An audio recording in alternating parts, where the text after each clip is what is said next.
បាទសូមជំរាបសួរបងប្អូនសូមស្វាគមន៍មកកាន់ការផ្សាយបន្តផ្ទាល់របស់ខ្ញុំថ្ងៃនេះថ្ងៃទី12បាទថ្ងៃទី12ថ្ងៃពុធអឺ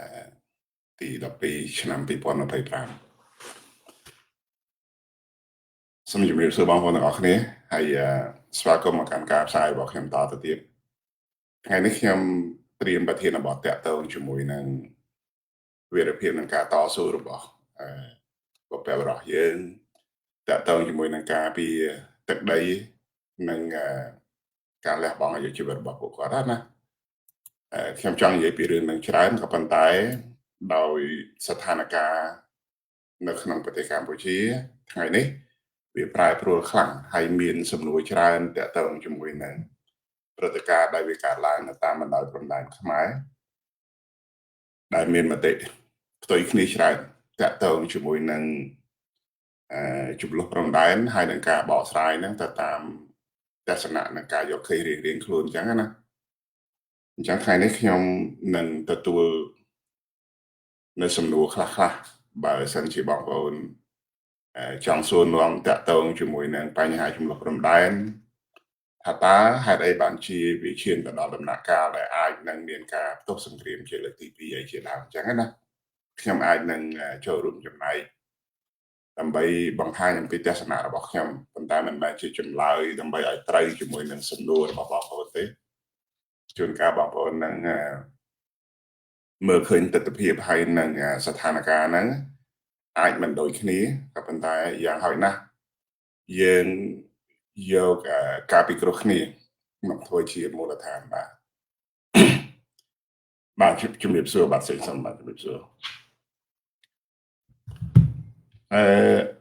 សំទោសមិនមែនជាប្រធានបទក្តៅទេតាមការពិតប្រធានបទនេះគឺវានៅធម្មតាសម្រាប់ខ្ញុំណាអរគុណពីព្រោះរឿងនេះវា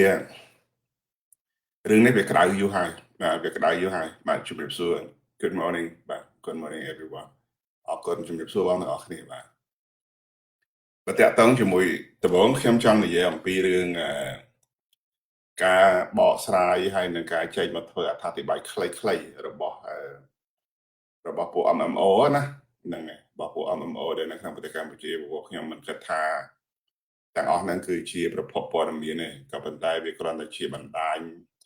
ឬក៏ប្រព័ន្ធបង្កើតព្រឹត្តិការណ៍ដើម្បីឲ្យคล้ายទៅជាប្រធានបទឬក៏ជា content សម្រាប់ឲ្យគេយកមកធ្វើ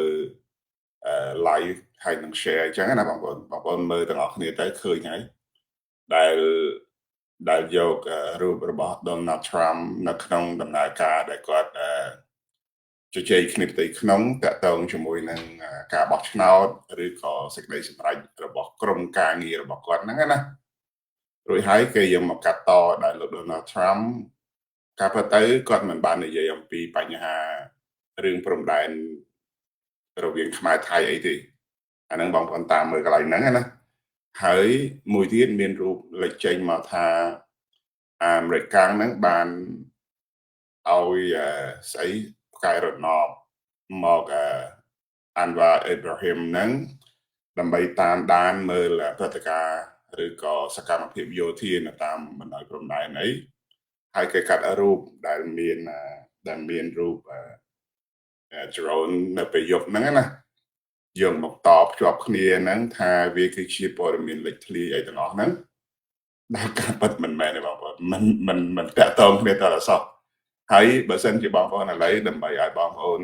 កុំឲ្យលងឬក៏ច្រឡំក្នុងហេតុការណ៍ហ្នឹងតទៅទៀតខ្ញុំចង់ឲ្យបងប្អូនមើលកន្លែងនេះមួយកន្លែងមួយដែលខ្ញុំគិតថាវាជាអ្វីដែលវាមានប្រយោជន៍ដែរដើម្បីកុំឲ្យយើងពុលជាមួយនឹងព័ត៌មានរបស់ពួកអីពួក MMO ណាបងប្អូនប្រហែលជាឃើញរូបរបៀបនេះណា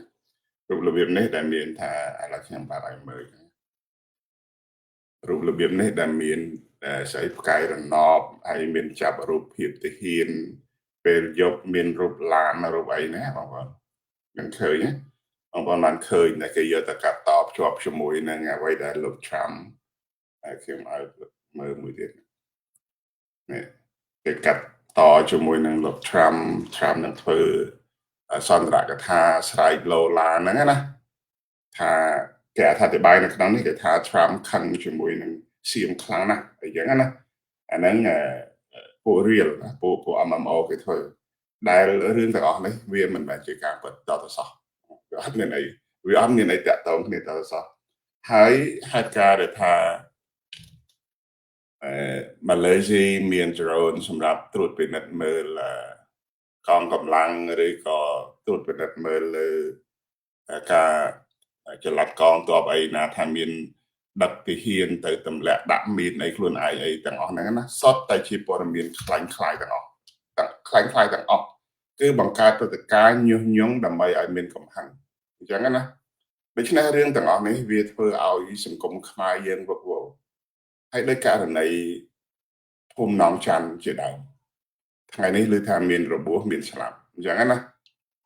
ហើយបើសិនជាវាមានរបួសមានស្លាប់មែនអាហ្នឹងខ្ញុំនិយាយនៅក្នុងទស្សនៈមួយដែលថាប្រសិនបើមេដឹកនាំឬក៏អ្នកគ្រប់គ្រងនៅក្នុងនងច័ន្ទក៏ដោយឬក៏នៅក្នុងបិប៉ែតហ្នឹងក៏ដោយឧទាហរណ៍អញ្ចឹងណាយើងទាំងអស់គ្នាដឹងហើយថាប្រហែលខែកន្លងមកនេះទំនាស់ឬក៏ចំនួននៅភូមិនងច័ន្ទនៅភូមិតំណប់ដាច់អីហ្នឹងណាភូមិជោគជ័យភូមិអីហ្នឹងគឺវានៅបន្តហើយមិនទាន់មានដំណោះស្រាយនៅឡើយទេឬក៏មានដំណោះស្រាយខ្លះឬក៏ណាមួយនៅឡើយក៏ប៉ុន្តែវាមិនទាន់បានបញ្ចប់ហើយក្រុមការងាររបស់ស្អីអ្នកបច្ចេកទេសរឿងបោះបង្គោលព្រំដែនគេកំពុងតែធ្វើកិច្ចការហ្នឹងប៉ុន្តែទោះយ៉ាងណាក៏ដោយសង្ខេបឲ្យខ្លីថាបើដំណើរការទាំងអស់ហ្នឹងវាកំពុងតែដំណើរការក្រោមលក្ខខណ្ឌបច្ចេកទេសហើយចុះហេតុអីបានជាយើងថ្ងៃនេះណាមានពលរដ្ឋមានកងកម្លាំងពពាក់ប្រពន្ធនៅទីនោះវារឿងគឺវាតាក់ទងគ្នាដូចគ្នាជួនកាលយើងថាការដែលផ្ទុះមានហ្នឹងគឺជាហេតុផលដំបូង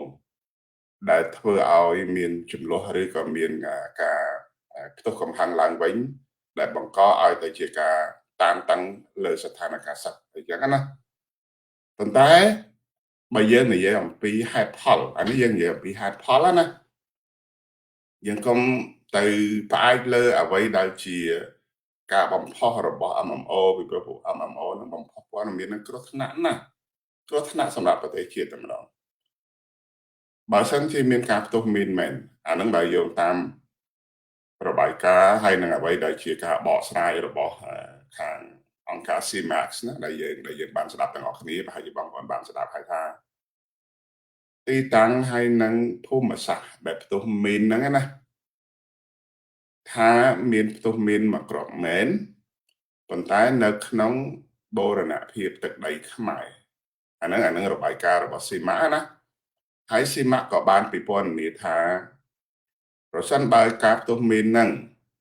វាផ្ទុះ PM2 មែនព្រោះ PM2 គ្រាន់តែម្សៅ TNT វាណា800 មីលីក្រាមធំអញ្ចឹងគេថាអាចនឹងដាច់ជើងដល់លើក្បាលជង្គង់ឬក៏របួសជើងទាំងពីរអានេះបើសិនជា impact របស់ PM2 មែនអានឹងតាមអ្វីដែលការបកស្រាយរបស់ CMA ណាក៏ប៉ុន្តែជនរងគ្រោះយោធាថៃហ្នឹងដាច់ត្រឹមកជើងហើយជើងតែម្ខាងដូច្នេះបើតាមការវិភាគរបស់អ្នកបច្ចេកទេស CMA របស់ខ្មែរយើងហ្នឹងណាគេថាមិនមែនជាមាន PM2 ទេអាហ្នឹងគាត់សន្និដ្ឋានរបៀបហ្នឹងណាហើយបើលក្ខណៈបច្ចេកទេសការសន្និដ្ឋានរបៀបហ្នឹងមិនមែនរឿងខុសក៏ឬក៏រឿងត្រូវទេវាអាស្រ័យទៅលើថាយើងត្រូវតែធ្វើកសលវិច័យទៀតថាតើទីតាំងហ្នឹងតាមអ្វីដែលលោកខាង CMA ហ្នឹងធ្វើបទអន្តរាគមន៍ហ្នឹងថាទីហ្នឹងវាពិតជា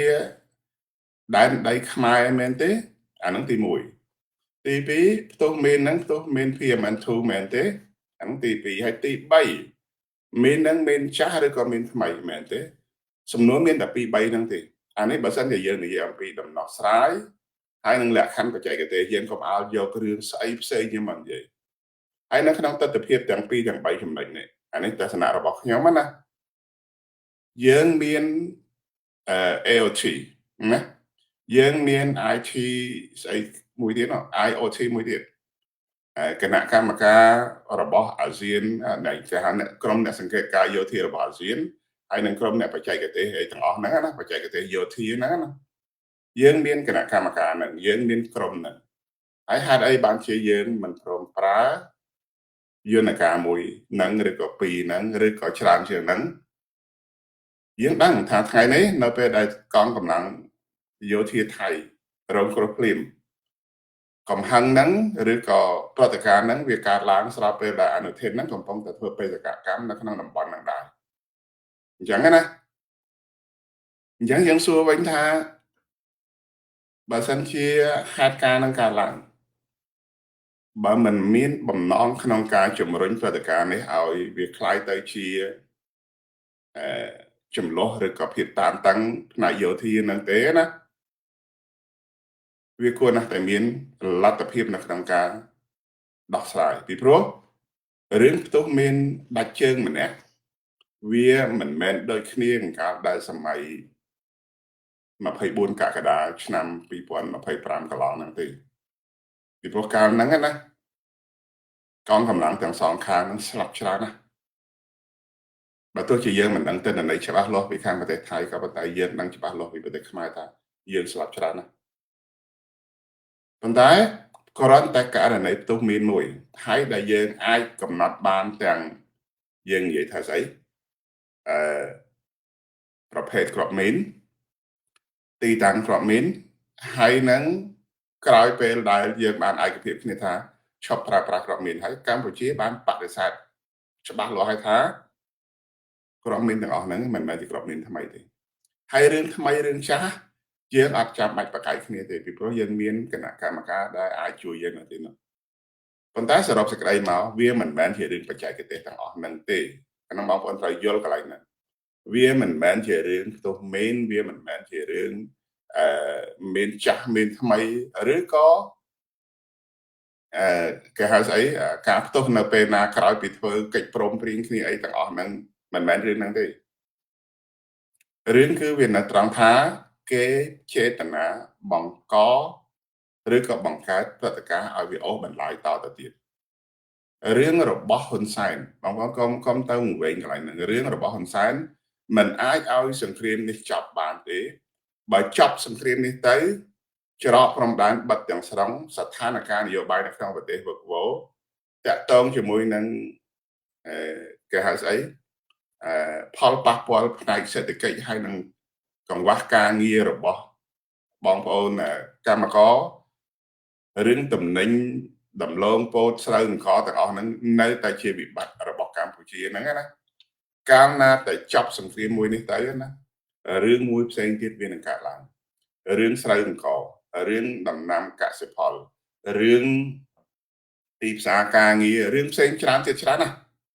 ដូច្នេះហ៊ុនសែនមិនអោយសង្គ្រាមនេះចប់បានទេរឿងនេះគឺហ៊ុនសែនជំរុញបង្កឲ្យកើតទៅជាព្រឹត្តិការណ៍ប្រសិនបើចង់ដោះស្រាយបញ្ហានឹងមែនមានហេតុការណ៍នឹងភ្លាមណា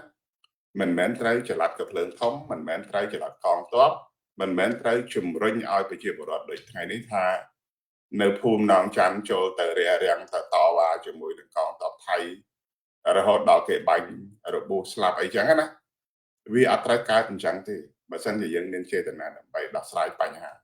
អានេះជាទស្សនៈរបស់ខ្ញុំណាបងប្អូនយល់យ៉ាងណាតើតើនឹងរឿងនេះពីព្រោះ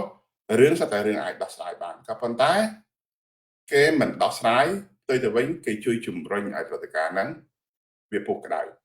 យើងគិតយ៉ាងម៉េចកន្លែងទាំងអស់នេះហើយដែលខ្ញុំគិតថាយើងត្រូវតែយល់អំពីហេតុផលនយោបាយរបស់លោកហ៊ុនសែនហើយមួយទៀតដែលនៅក្នុងជ្រុងមួយនៃការបង្ហាញអំពីហេតុផលនេះដែរបងប្អូនរឿង cyber scam រឿងភេរវកម្មនៅក្នុងប្រទេសកម្ពុជារឿងអនឡាញរឿងអីទាំងអស់ហ្នឹងណាវាកំពុងតែជាប្រធានបទក្តៅខ្លាំងណាស់នៅក្នុងប្រទេសខ្មែរមិនមែនរឿងចំនួនព្រំដែននេះយកមកបិទបាំងចិត្តទេ ក៏ប៉ុន្តែជាលទ្ធភាពហ៊ុនសែនអត់មានជំរើសណាផ្សេងហ៊ុនសែនអត់មានជំរើសណាផ្សេងដើម្បីដោះស្រាយអំពីបញ្ហា Cyber Scam ទេដូច្នេះហ៊ុនសែនត្រូវតែជំរុញព្រឹត្តិការណ៍ហ្នឹងកុំមកឈឺចាប់អីណាថាអូគេបាញ់សម្លាប់ប្រជាពលរដ្ឋខ្មែរហើយខ្ញុំសួរទៀតបងប្អូនដែលជនរងគ្រោះខ្ញុំក៏សោកស្ដាយដែរខ្ញុំក៏អត់ចង់ឃើញអ្នកណារងគ្រោះពីអធិពលសង្គ្រាមហ្នឹងទេក៏ប៉ុន្តែខ្ញុំសួរដូចឆោតយើងបានដកខ្លួនឬក៏បានត្រូវគេបណ្ដឹងចេញពីលំនៅឋានហ្នឹងតាំងពីខែខែ8ខែ9មកខែ8ចុងខែ8ខែ September ប៉ុន្តែមកដល់ថ្ងៃនេះណាវាជាង2ខែហើយ3ខែហើយមែនទេបងប្អូនហើយការរញច្រានឬក៏ការដណ្ដើមទឹកដីកន្លែងហ្នឹងมันអាចធ្វើទៅបានទេដោយសារកំពុងតែដំណើរការនៃការចរចានិងរកដំណោះស្រាយចុះថ្ងៃនេះហេតុអីបានជាប្រជាពលរដ្ឋហ្នឹងណា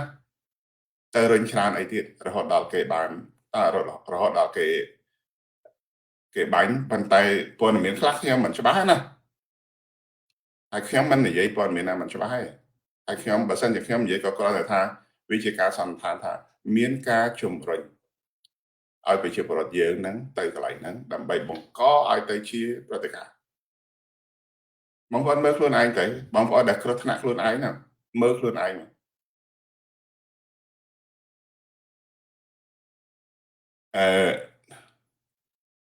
នឹងហើយម្យ៉ាងទៀតចំណុចនេះណាបងប្អូនរឿងសង្គ្រាមនេះវាអត់អាចចប់បានគឺនៅក្នុងចំណុចដែលខ្ញុំជម្រាបខាងដើមអញ្ចឹងបើសិនជាគេចង់ឲ្យវាចប់វាចប់យូរហើយក៏ប៉ុន្តែគេចិញ្ចឹមសង្គ្រាមនេះដើម្បីយើងហៅខ្ញុំហៅថាបង្វែរព្រឹត្តិការណ៍គេបង្កើតឲ្យវាមានព្រឹត្តិការណ៍របៀបនេះដើម្បីបង្វែរចំណាប់អារម្មណ៍របស់ពួក CAR អសំទោសពួក FBI ហើយពួក Interpol ហើយនឹងពួកដែលគេកំពុងតែស្រាវជ្រាវរកឈិនស៊ីនៅក្នុងប្រទេសកម្ពុជានិងខ្សែស្រឡាយកំពុងតែជំរិតយើងចង់និយាយថាកំពុងតែរឹបអូសយកដែងលុយឬក៏បង្កកទ្រព្យសម្បត្តិរបស់ពួកមន្ត្រីពុករលួយទាំងអស់ហ្នឹងណាដូច្នេះគេកំពុងធ្វើរឿងហ្នឹងក្តៅហើយរឿងហ្នឹងក្តៅបើយើងមើលក្នុងទស្សនៈមួយទៀតណារឿង Cyber Scam នេះយើងថាកម្ពុជាជាមជ្ឈមណ្ឌលនៅក្នុងការបង្កើតព្រឹត្តិការណ៍ឬក៏ជា organized crime នៅក្នុងប្រទេសកម្ពុជាប៉ុន្តែយើងសួរមួយទៀតថាអ្នកដែលជាប់តាក់ទិនជាមួយនឹង Cyber Scam នេះណាម្សិលមិញម្សិលមួយថ្ងៃគេមិនបង្កទ្រព្យរបស់តំណាងរាស្ត្រម្នាក់នៅប្រទេសថៃណាប្រទេសថៃហ្នឹងមានមិនមែនតំណាងរាស្ត្រម្នាក់ហ្នឹងជាករណីតែមួយទេវាមានករណីច្រើនទៀតដែលតាក់ទងជាមួយនឹងមេរបស់តម្រួតថៃមេរបស់យើងហៅស្អីនគរបាលថៃណាក៏ត្រូវបានតុលាការចោទប្រកាន់ហើយដែលមានជាប់តាក់ទងជាមួយនឹងមន្ត្រីជាង200នាក់ទៀតហើយមន្ត្រីជាន់ខ្ពស់មន្ត្រីធំរបស់ប្រទេសថៃដែលជាប់តាក់ទិនរហូតដល់អតីតនាយករដ្ឋមន្ត្រីបងប្អូនគិតមើលកម្រិតអតីតនាយករដ្ឋមន្ត្រីកម្រិតអគ្គមេបញ្ជាការបងប្អូនដែលជាប់តាក់ទិនជាមួយនឹងបញ្ហា Cyber Scam ដូច្នេះរឿងបង្កើតសង្គ្រាមឬក៏មិនបញ្ចប់សង្គ្រាមនៅព្រំដែនណាវាគឺជាកន្លឹះដែលនៅក្នុងដៃរបស់គេវាជាកន្លឹះជាមធ្យោបាយនៅក្នុងដៃរបស់គេហើយគេថារឿង Cyber Scam មិនបើងាប់កងទ័ពបើងាប់ប្រជាពលរដ្ឋបើបាត់បង់ទឹកដីខ្ញុំជម្រាបបងប្អូនឲ្យត្រង់ថារឿងងាប់ពលរដ្ឋរឿងងាប់កងកម្លាំងរឿងបាត់បង់ទឹកដីឆេះផ្ទះសម្បែងឬក៏បាញ់រំលំផ្ដួលអគារទាំងឡាយហ្នឹងណាវានៅក្រោមអំណាចរបស់ពួកមេទាហានអស់ហ្នឹងហើយបានស្ដាប់លោកអីប៊ុនស៊ិនផាក់ខ្លាងគាត់និយាយណាខ្ញុំមិនមែនកាន់ជើងថារឿងថៃឆ្លោះជាមួយខ្មែរដណ្ដើមដែនដីទឹកដីបូរណភាពនឹងវាជារឿងត្រឹមត្រូវតែខ្ញុំមិនមែនកាន់ជើងទេក៏ប៉ុន្តែខ្ញុំចង់និយាយនៅទីនេះបង្ហាញឲ្យបងប្អូនទាំងអស់គ្នាថា វាគឺជាព្រឹត្តិការណ៍ដែលគេបង្កើតវាគឺជាព្រឹត្តិការណ៍ដែលគេបង្កើតហើយកុំឲ្យលាក់បាំងទៀតដូចយើងឃើញឥឡូវយើងឃើញនាយករដ្ឋមន្ត្រីថៃស្អីលោកអនុทิនណាអនុทิនទៅមើលឬក៏ទៅសួរសុខទុក្ខជនរងគ្រោះម្នាក់ដែលក្បត់ជើងណាបង្ហូរទឹកភ្នែកមែនទេបងប្អូនបង្ហូរទឹកភ្នែកមែនទេរបួសដាច់ជើងម្នាក់បង្ហូរទឹកភ្នែកចុះអាជីវិត4 10 20នាក់ដែលស្លាប់បាត់បង់ជីវិតកាលពីដែលសង្គ្រាមហ្នឹងហេតុអីបាទជាមិនហូរទឹកភ្នែកហើយ5 6នាក់ដែលដាច់ជើងពីប្រហែលខែមុនមកហេតុអីបានវាអត់ហូរទឹកភ្នែករឿងទាំងអស់នេះគឺគេបង្កើតតាំងពីអ្នកនេះបងប្អូនសួរថាអ្នកណាអ្នកបង្កើតគឺអ្នកមានអំណាចតាំងពីអ្នកហ្នឹងដែលខ្ញុំនិយាយមិញថាមានជាប់តាក់ទិនជាមួយនឹងអគ្គមេបញ្ជាការយោធាមានជាប់តាក់ទិនជាមួយនឹងអ្នកនយោបាយជាន់ខ្ពស់ឬក៏អតីតនាយករដ្ឋមន្ត្រីថៃរហូតដល់កាស៊ីណូនៅថ្មបាំងណា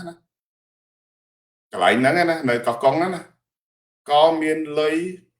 វិនិយោគរវាងអតីតនាយករដ្ឋមន្ត្រីថៃដែលកំពុងតែសហការគ្នាដូច្នេះគេបង្ករឿងនេះឲ្យទៅជាព្រឹត្តិការណ៍ដើម្បីបិទបាំងអំពីការតាមចាប់របស់សហរដ្ឋអាមេរិករបស់អន្តរពលរបស់ប្រទេសដទៃទៀតទៅមិនរឿងត្រឹមតែព្រំដែនប្រមាណម៉ែត្រហ្នឹងទេអានេះយើងត្រូវមើលរូបភាពធំហើយយើងប្រជាពលរដ្ឋកងកម្លាំងយើងណាថ្ងៃនេះយើងឃើញប្រជាពលរដ្ឋម្នាក់ស្លាប់ហើយនឹងប្រមាណអ្នក5 6អ្នកនឹងរបួស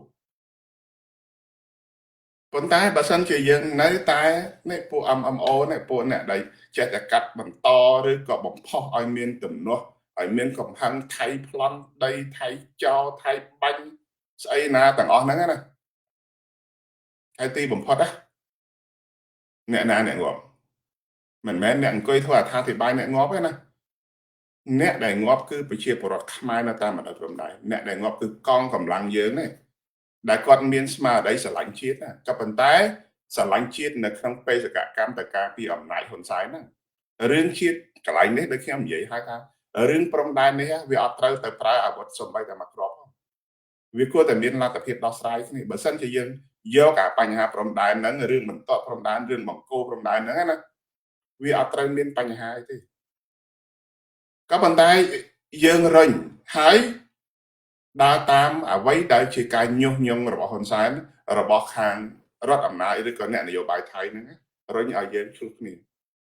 ទាំងទាហានថៃទាំងទាហានខ្មែរហ្នឹងទីបំផុតងាប់ដូចគ្នាមិនមែនថាទាហានថៃប្រកែទាហានថៃខ្លាំងទាហានថៃមានសភាវុធទំនើបមិនមែនមិនងាប់ទេណាងាប់ដូចគ្នាដូច្នេះហើយបានខ្ញុំនិយាយថារឿងទាំងអស់នេះវាមកពីយើងដែរយើងជាពលរដ្ឋមិនព្រមរកលទ្ធភាពណាដើម្បីដោះស្រាយបញ្ហាប៉ុន្តែយើងដើរស្របទៅតាមអ្វីដែលជាផែនការរបស់ហ៊ុនសែនដូចខ្ញុំនិយាយថារឿងទាំងអស់នេះគឺជាព្រឹត្តិការណ៍របស់គេទេហើយដឹងគេរិះគន់មកខ្ញុំវិញមិនទេគេថាខ្ញុំនឹងប្រឆាំងអត់មើលស្ថានភាពដូច្នេះរឿងទាំងអស់នេះណាបងប្អូនរឿងទាំងអស់នេះវាទៅជាយើងប្រឆាំងអត់មើលស្ថានភាពដែលខ្ញុំចង់និយាយប្រាប់ថាវាមិនមែនជាសង្គ្រាមឈ្លានពានវាមិនមែនជាសង្គ្រាមដណ្ដើមទឹកដីក៏ប៉ុន្តែវាគ្រាន់តែសង្គ្រាមបង្កើតព្រឹត្តិការណ៍ឲ្យកាប់សម្លាប់គ្នាដើម្បីបង្កើតព្រឹត្តិការណ៍រហូតដល់ឃើញ MMO យកស្អីយក Donald Trump ទៅចាក់ឲ្យផ្សាយឲ្យនិយាយលោឡាថាលោក Donald Trump នឹងខឹងជាមួយប្រទេសថៃចេះហើយកន្លែងណាបកប្រែថាម៉េចកន្លែងហ្នឹងវាអត់មានអីផងហ្នឹង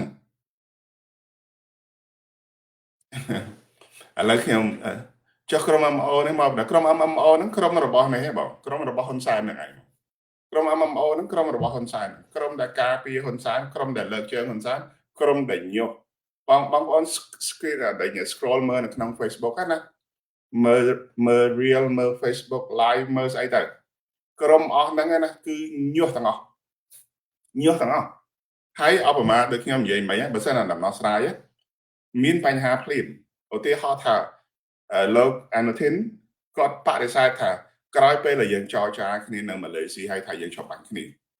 រួចហើយនៅតែមានការផ្ទុះមានបន្តទៅទៀតយើងត្រូវទទួលយកភ្លាមថាអូខេឥឡូវវាមានហេតុការណ៍ផ្ទុះមានអញ្ចឹងណា បើវាមានហេតុការណ៍ផ្ទុះមានអញ្ចឹងយើងធ្វើម៉េចអគ្គមេបញ្ជាការយោធាខ្មែរក៏ដោយឬក៏អគ្គមេបញ្ជាការយោធាថៃក៏ដោយឬក៏អ្នកបច្ចេកទេសឬក៏អ្នកដែលសង្កេតការរបស់អាស៊ានក៏ដោយជួបជុំគ្នាភ្លាម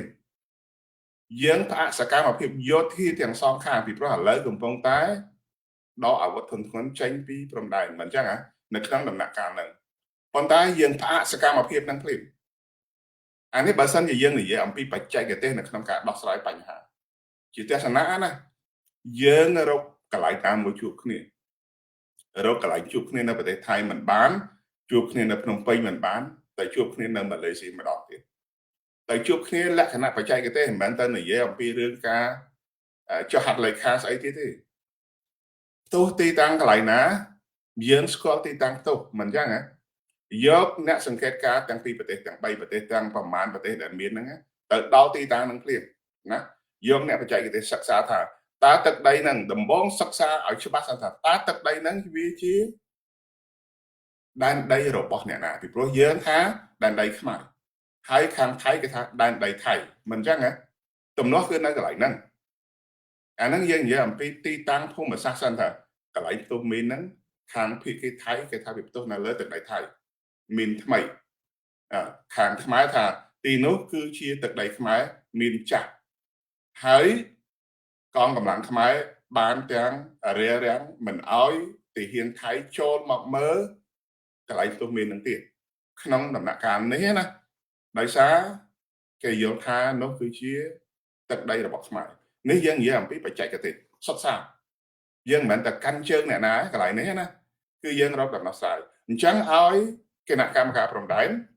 ឲ្យអ្នកបច្ចេកទេសឲ្យអ្នកសង្កេតការទៅមើលទីតាំងនឹងទាំងអស់គ្នារួចហើយយើងធ្វើការវិនិច្ឆ័យរួមគ្នាទៅថាទីតាំងកន្លែងហ្នឹង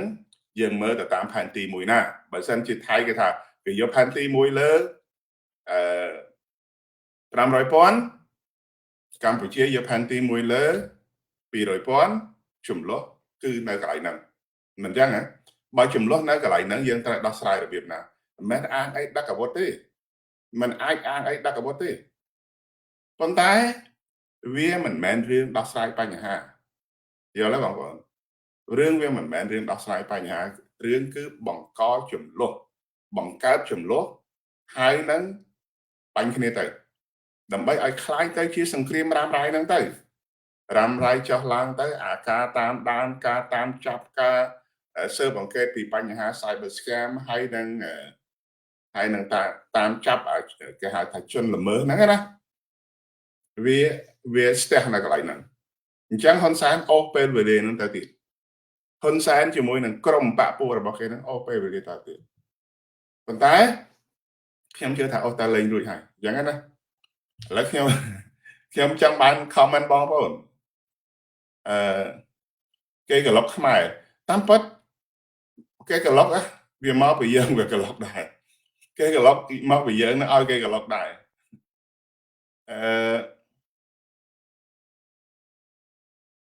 ត្រូវហើយបាទត្រូវហើយបងសម្បត្តិពួកហ្នឹងគឺធ្វើដើម្បីប្រយោជន៍នឹងការពីសុវត្ថិភាពពីព្រោះនៅប្រទេសថៃណាយើងថាខ្មែរវាជាប់តាក់ទិនទាំងអស់ហើយបងប្អូនមើលតាមបញ្ជីឈ្មោះរបស់សហរដ្ឋអាមេរិកដែលគេចេញបញ្ជីខ្មៅហ្នឹងណាតាំងពីហ៊ុនសែនហ៊ុនម៉ាណែតហ៊ុនម៉ាណាហ៊ុនម៉ាណិតហ៊ុនតូឌីវិជាណេតសវឿននិយាយទៅខ្សែហ៊ុនសែនទាំងអស់រួចហើយនឹងពួកអង្គការមួយចំនួនទៀតតាក់ទងជាមួយនឹងអង្គការស្អីអង្គការកុកអានអង្គការលីយ៉ុងផាត់អង្គការណាទៀតត្រីភិបជាដើមជាប់ទាំងអស់ហើយរហូតមកដល់ណាទៀតនេះពីដើមមកយើងគិតថាខាងក្រសួងមហាផ្ទៃណាគឺជាក្រុមដែលបង្ក្រាបឬក៏ក្រុមដែលអន្តរាគមន៍តាក់ទងជាមួយនឹងទប់ស្កាត់អំពើឆបោកឬក៏ពួកហ្គេមអនឡាញហ្នឹងណាប៉ុន្តែមានណាទីបំផុតណាទាំងសសខាទាំងសថេតសអីហ្នឹងជាប់នៅក្នុងបញ្ជីហ្នឹងទាំងអស់គេផ្ដល់ផលប្រយោជន៍ឲ្យដើម្បីឲ្យវាជាប់តាក់ទិននេះអញ្ចឹងមន្ត្រីថ្នាក់ខ្ពស់ឬក៏មន្ត្រីរដ្ឋាភិបាលទាំងមូលជាប់អស់ហើយមិញខ្ញុំរាប់ពីមន្ត្រីខាងគេហៅថានីតិប្រតិបត្តិ នីតិបញ្ញត្តិហើយនឹងខាងពួកស្អីឥឡូវដល់ទៅហ៊ានដល់អីណាទាំងអស់ហ្នឹងជាប់ទាំងអស់ទៀតអញ្ចឹងយើងមើលថាក្រមខាងប្រទេសខ្មែរហ្នឹងជាប់តាក់ទិនជាមួយនឹង cyber scam ទាំងអស់ធំណាដូច្នេះរឿងអីដែលគេមិនអាចប្រើអំណាចដែលមាននៅក្នុងដៃហ្នឹងបង្កើតព្រឹត្តិការណ៍ទៅដើម្បីបង្រៀនកុំឲ្យការស៊ើបអង្កេតនិងការតាមចាប់ហ្នឹងវាមកដល់ខ្លួនរបស់គេដូច្នេះគេប្រើអាមធ្យោបាយបំផ្ទុះសង្គ្រាមទៅងាប់ប្រមាណរស់ប្រមាណឆ្នាំទៀតក៏ធ្វើទៅដើម្បីបន្តអំណាចនឹងការគ្រប់គ្រងឱកាសរបស់ខ្លួននៅក្នុងពេលដែលខ្លួនឯងមានឱកាសអញ្ចឹងរឿងនៅកន្លែងហ្នឹងហើយវាស្របពេលទៀតស្របពេលត្រង់ថាពួករដ្ឋអំណាចហ៊ុនសែនហ្នឹងណាដឹងថាអាមេរិកមានបំណងបង្ក្រាបពួកភេរវកម្មនេះគឺផែនការផ្ដួលរំលំរបបផ្ដាច់ការដែលបង្កើត cyber scam នៅក្នុងប្រទេសកម្ពុជាដែលមានគោលដៅពីរគោលដៅទី1គឺបង្ក្រាបលបែងខុសច្បាប់ហើយនឹងការចាប់ចម្រិតអនឡាញអានឹងគោលដៅធំអាទិភាពដែលមានការចូលរួមពីបណ្ដាប្រទេសទាំងឡាយដែលប៉ះពាល់ដូចជាកូរ៉េដូចជាជប៉ុនដូចជាសិង្ហបុរីហើយនឹងឥណ្ឌូនេស៊ីអាចប្រទេសថៃមួយទៀតអញ្ចឹងណានោះគឺជាចំណុចឬក៏ផ្នែកទី1ដែលគេរៀបចំផែនការដើម្បីកម្ចាត់ឬក៏កំទេចពួកក្រុមភេរវកម្មហ្នឹងប៉ុន្តែយុទ្ធសាស្ត្រទី2ឬក៏ក្នុងផែនការស៊ីជម្រៅរបស់អាមេរិកដោយសារប្រទេសដែលខ្ញុំរាប់អំបញ្ញទាំង4 5ហ្នឹងណាសុទ្ធតែជាសម្ព័ន្ធមិត្តអាមេរិកទាំងអស់នៅបងប្អូនមើលកន្លែងហ្នឹងបើសម្ព័ន្ធមិត្តអាមេរិកវាត្រូវតែដើរឲ្យស្របជាមួយនឹងគោលនយោបាយអាមេរិកហើយអាមេរិកមហិច្ឆតារបស់អាមេរិក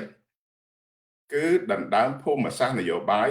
ពីដៃរបស់ចិនដែលចិនកំពុងតែមានឥទ្ធិពលលើកម្ពុជាលើថៃលើណាទៀតលើភូមាហើយនឹងលើឡាវជាដើមអញ្ចឹងបើសិនជាភូមិសាស្ត្រនេះអាមេរិកកាំងរៀបចំដណ្ដើមពីប្រទេសចិន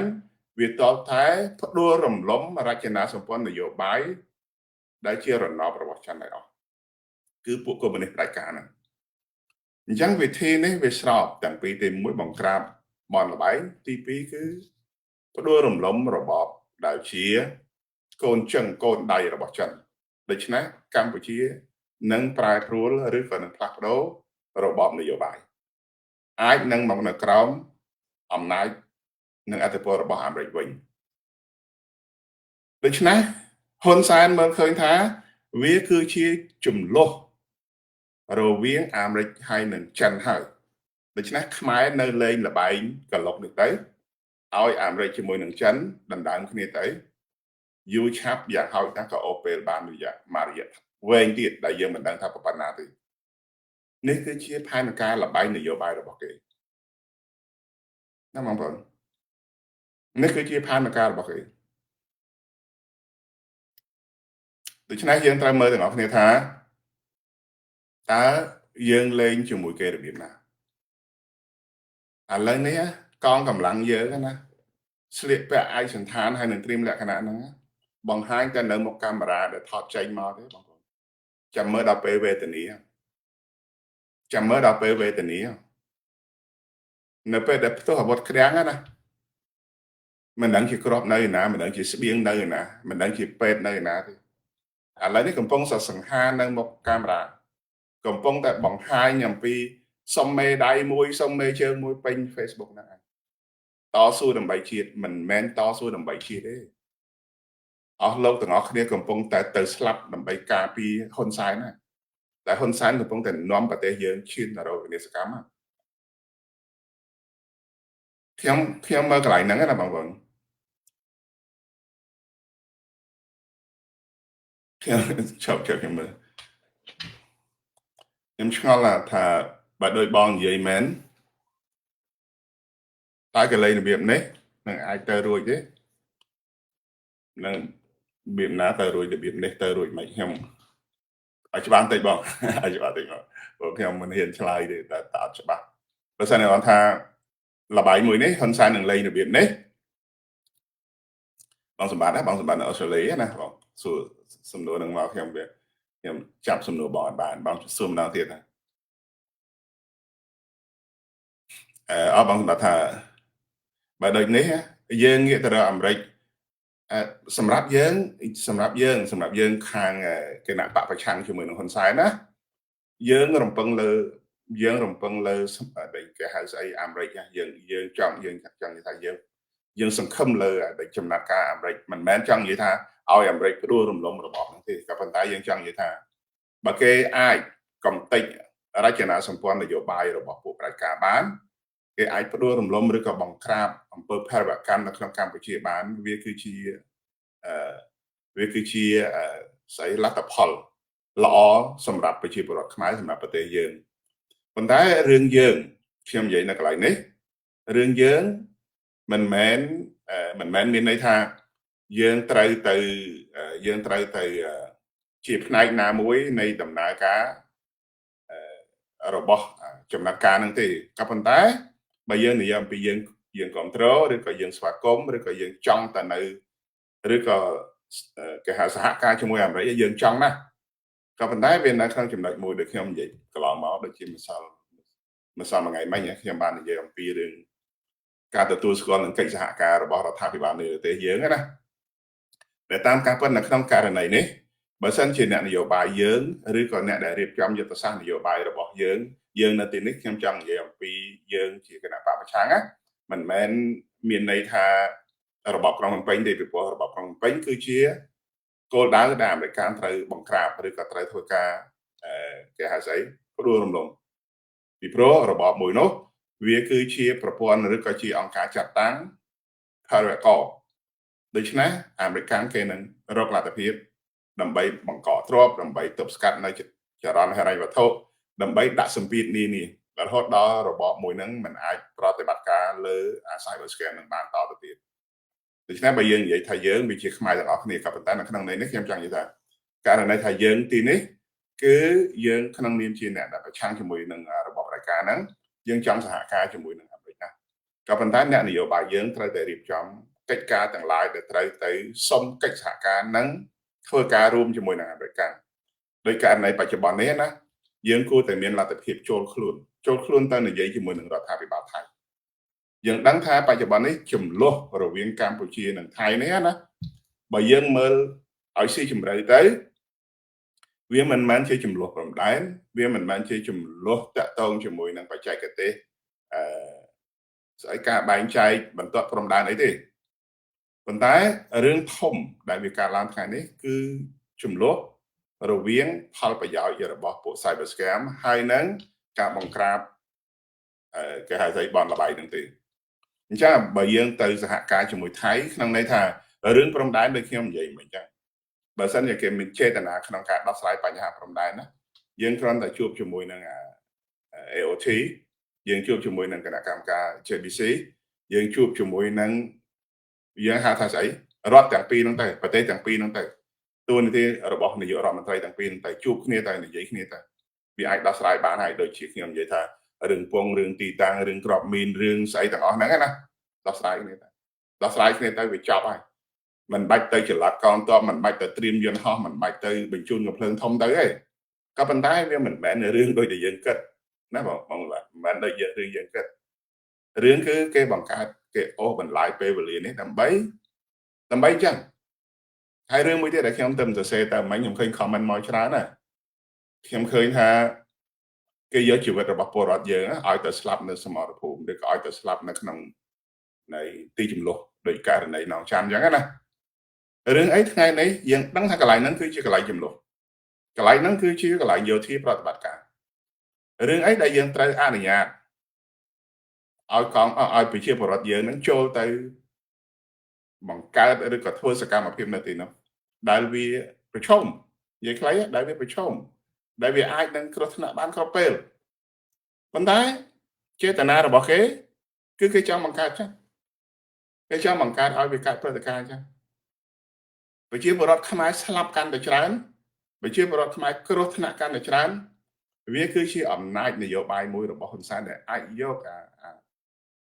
ស្អីគេហៅស្ថិតិមួយនេះណាតួលេខមួយនេះណា ទៅប្តឹងអន្តរជាតិដើម្បីឲ្យគេជួយរកយុត្តិធម៌ដែលការជួយរកយុត្តិធម៌ហ្នឹងណាបានត្រឹមតែស្រែករកជួយរកយុត្តិធម៌វាអត់មានស្អីមកពីណាទេកុំភ្លេចតែកន្លែងហ្នឹងសង្គ្រាមវាអត់មានយុត្តិធម៌ណាមកដាក់ទរណកម្មដាក់ទណ្ឌកម្មដាក់សម្ពាធលើប្រទេសថៃវាអត់មានទេហើយបើដាក់ក៏វាអត់បានជីវិតនឹងមកវិញដែរក៏ប៉ុន្តែលទ្ធផលបានស្អី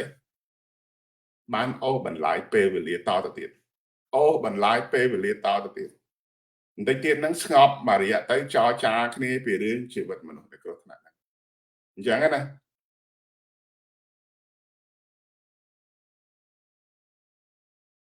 អឺត្រូវហើយបងត្រូវហើយតាក់ទងជាមួយនឹងបង Simon គាត់ថាវាយកអាព័ត៌មានคล้ายៗហ្នឹងណាយកមកធ្វើអាដែលយកមកធ្វើការផ្សព្វផ្សាយអីទាំងអស់ហ្នឹងខ្ញុំអញ្ចឹងបានខ្ញុំដំបូងដែលខ្ញុំចាប់ផ្ដើមtalk show របស់ខ្ញុំថ្ងៃនេះខ្ញុំបានលើកយកដោយខាង MMO ហ្នឹងគេយកអារូបលោក Trump ដែលគាត់និយាយអំពីប្រធានបទរបស់គាត់ផ្សេងនេះគាត់លោឡានៅក្នុងការិយាល័យគាត់ហើយក៏យកមកភ្ជាប់គ្នាជាមួយនឹងរូបលោក Anwar Ibrahim មួយយ៉ាងទៅគេយកមកកាត់តភ្ជាប់គ្នាឬហើយគេយកអារូបហ្នឹងគេហៅថា night vision របស់ drone ណាមិនបាច់ទៅជឿខ្ញុំឲ្យបងប្អូនវាយទៅក្នុង Google បងប្អូនណាមានទូរស័ព្ទនៅក្នុងដៃវាយទៅក្នុងចុចលើ icon របស់ Google ហើយណាវាយថា drone D O D R O N E ហ្នឹងណា drone night mode vision បងប្អូនវាយ drone night mode vision ហើយចុច enter ទៅរួចហើយទៅចុចមើល image ទៅរាប់ម៉ឺន image ដែលស្តៀងគ្នានឹងអ្វីដែលបងប្អូនយកមកផុសពួក MMO ផុសនៅលើ Facebook ហ្នឹងណាដែលអាហ្នឹងគេចង់ឃោសនាអំពី drone គេអាចប្រើនៅពេលយប់ហើយគេថតដែលមនុស្សឬក៏សត្វឬក៏យានយន្តអីបានគេចង់និយាយតែប៉ុណ្្នឹងឯងមិនមែនរូបហ្នឹងជារូបផ្កាយរណបអាមេរិកកាំងឲ្យមក Anwar Ibrahim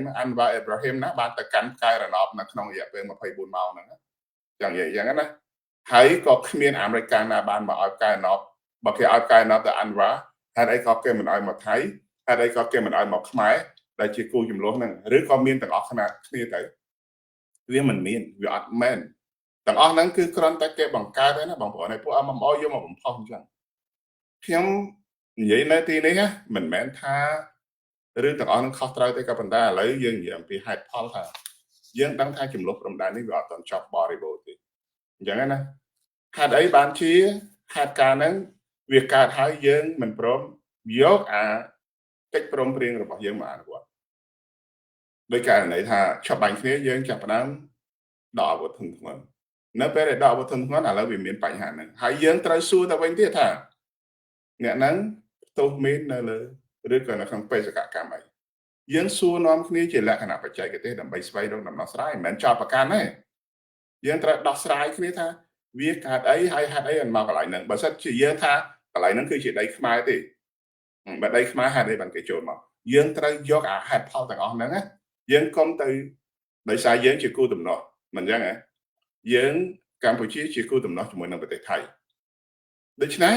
យើងរងអ្នកទី3ដែលថ្ងៃនេះយើងមានអ្នកទី3ដូចជាអាស៊ានហ្នឹងគេចាំជួយយើងដូចជា Anwar Ibrahim គេចាំជួយយើងឬក៏អ្នក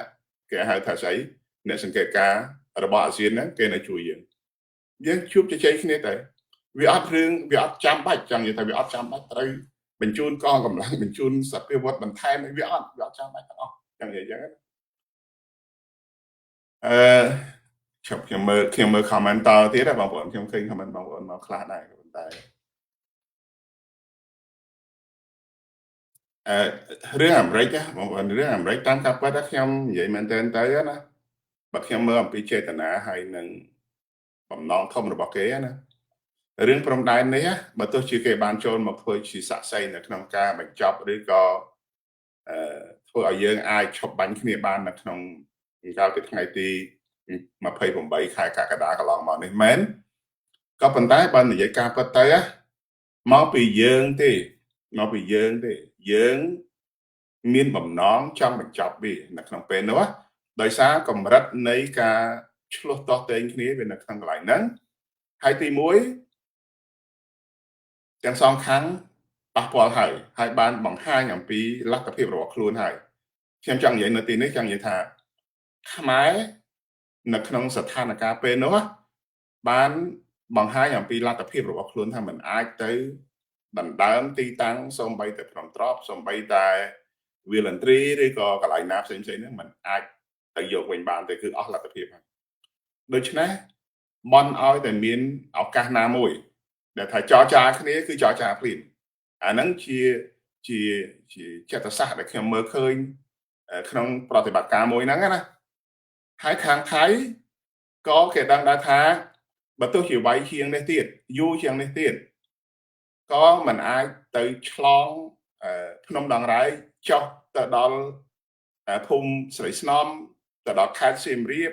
ទៅដល់ខេត្តបន្ទាយមានជ័យឬក៏ទៅកាន់កាប់នៅខេត្តបាត់ដំបងវាមិនអាចយ៉ាងនិយាយអញ្ចឹងណាដោយសារវាតកតទៅជាមួយនឹងច្បាប់អន្តរជាតិដូច្នេះមានការដណ្ដើមគ្នាខ្លះហ្នឹងគឺនៅតែក្នុងតំបន់ដែលយើងហៅថាតំបន់ចំនួនឬក៏តំបន់ត្រួតស៊ីគ្នាឬក៏តំបន់មិនទាន់បានបែងចែកឧទាហរណ៍អញ្ចឹងណាដូច្នេះគេដឹងថាគេមកដល់ចំណុចនោះហើយការស្លាប់របស់កងទ័ពគេក៏មានពលរដ្ឋគេក៏មានមន្ទីរពេទ្យគេក៏មានខូចខាតឬក៏សាលារៀនឬក៏ផ្សារអីជាដើមចឹងទៅដូច្នេះទាំងពីរភាគីហ្នឹងបន់ឲ្យតែមានថាឆបាញ់គ្នាចរចាគ្នាគឺគេចរចាព្រាមក៏ប៉ុន្តែអ្វីដែលជាលទ្ធផលគេបានលទ្ធផលហើយគឺបង្កើតព្រឹត្តិការណ៍ហ្នឹងបានឆេះហើយ